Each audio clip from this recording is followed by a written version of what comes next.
Alam mo bang diktador ang kapitan nyo? Bago ka magulat o magalit, alamin muna natin kung bakit ito nasasabi sa ilang leader ng barangay. Sa teknikal na kahulugan, ang dictatorship ay pamumuno kung saan ang isang tao ay may malawak na kapangyarihan at kontrol. Hindi ibig sabihin na dikta ng dikta, kundi nangangahulugan na may kakayahang hawakan at pamahalaan ng iba't ibang sangay ng gobyerno. Sa barangay, ang kapitan ay may tatlong pangunahing tungkulin.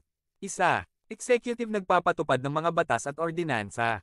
Dalawa, legislative may partisipasyon sa paggawa at pag-aproba ng mga patakaran. Tatlo, judicial pwede ring magdesisyon sa mga simpleng kaso at alitan.